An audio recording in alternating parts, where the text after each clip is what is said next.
ગોંડલની ગુંડી છું.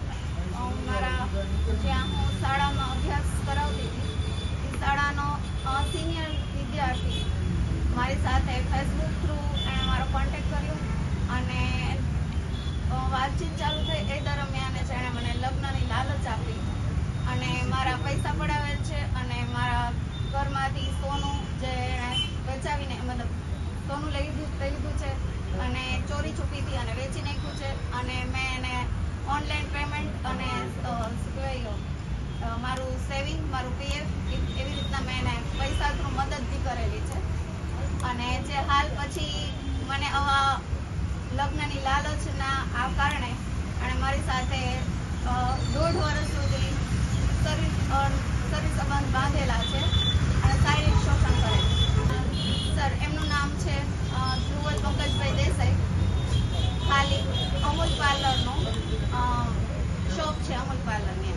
Facebook ફ્રેન્ડમાં friend હતા અને ત્યારથી પછી 10-12 વર્ષ પછી એણે મને કોન્ટેક્ટ કરેલો અને મારા સ્ટાફ સાથે અને એમના મિત્ર દ્વારા એને મારા અંગત મતલબ મારી પર્સનલ લાઈફ વિશે એને મોસ્ટલી ખબર હોવાથી એણે મારો કોન્ટેક્ટ કરેલો છે અને એને ખ્યાલ પડ્યો છે કે હું ડિવોર્સી છું અને સિંગલ છું. એના કારણે એણે મારો કોન્ટેક્ટ કરેલો હતો અને પહેલેથી જ એનો ઈરાદો એવો હતો. સર, જ્યારે હું 2012 અને મેં સ્કૂલ જોઈન કરી ત્યારે એ વિદ્યાર્થી 10મા ધોરણમાં હતા. લાસ્ટ 2025 ડિસેમ્બર સુધી ડિસેમ્બર સુધીમાં એમણે નવેમ્બરમાં મને ખબર પડી માર્ચ મહિનામાં જ એમના જ મહિલા મિત્ર સાથે એમણે સગાઈ કરી લીધી હતી અને ત્યારબાદ મને છેલ્લા 10 મહિના સુધી ખબર ના પડવા દીધી અને મને એવું જ કીધું કે હું તમારી જોડે જ મેરેજ કરવા માંગુ છું અને આપણે બહાર ફોરેનમાં આપણે સ્થાયી થવું છે. એટલે એના માટે એણે મને જોબ બી મુકાવડાવી દીધી હતી મારી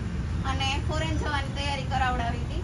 અને જ્યારે એમના માતુશ્રી નીલેશ્વરી દેસાઈ જે મારા ઘરે આવીને મને ધમકાવી ગયા છે, એમના મંગેતર પણ આવેલા હતા મારા ઘરે અને મને એવું કીધેલું કે આમની સગાઈ થઈ ગઈ છે, તમે આને કેવી રીતના મારા છોકરાને તો પૈસાથી ફસાયો છે, તું એટલી બધી મોટી કરોડપતિની દીકરી છો કે તું બધાને બોલાવે છે.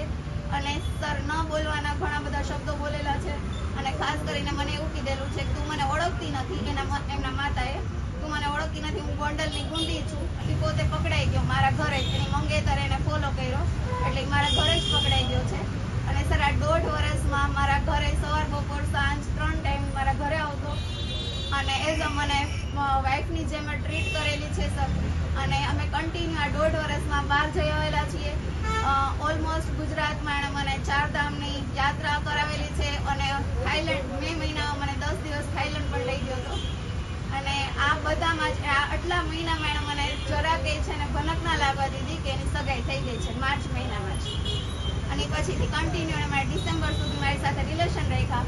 અને એ પછી સર, મને જ્યારે ખબર પડી કે એમના સગાઈ થઈ ગઈ છે તો મેં એમ કીધું કે તમે આપણું જે કંઈ હવે અને મને એવું કીધું કે મારા ઘરેથી મને પ્રેશર કરીને મને સગાઈ કરાવી છે. સર, જો પ્રેશર કરીને સગાઈ કરાવી હોય તો એ કાસ્ટ એ લોકો લેવા પટેલ છે, તો પટેલ કાસ્ટમાં જ કરાવેલી હોય એમના પેરેન્ટ્સે, બરાબર? તો હાલ એમના પેરેન્ટ્સે પટેલ કાસ્ટમાં નથી કરાવેલી. એમના જે મંગેતર છે એ સોલંકી છે.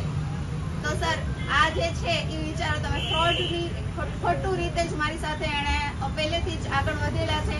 અને એ પછી મને એવું કહે છે કે મારે એમની સાથે સગાઈ તોડી નાખવી છે. તમને તો ખબર છે પટેલમાં ચટ મંગની અને પટ બિહા હોય છે. તો મારે તમારી સાથે જો ખોટું કરવું હોય તો તમારી સાથે કેવી રીતના હું રહી શકું? અને શોપે હું જ્યારે ગઈ ત્યારે મને એના એવા શબ્દો કીધા કે હું તમને ઓળખતો નથી, તમે કોણ છો, અહીંથી નીકળ. અને મેં એમ કીધું કે જે કંઈ આપણો પૈસાનો વહીવટ થયેલો છે એ મેં કીધું આપણે કમ્પ્લીટ કરી નાખીએ. તો એમણે મને એમ કીધું ક્યાં પૈસા, તમે મને કોઈ પૈસા નથી આપેલા અને હું તમને ઓળખતો નથી. અંદાજે છે ને ટોટલી મારા 6,34,000 ઉપરનું છે. 34,000નું મારું ગોલ્ડ એણે વેચી નાખેલું છે.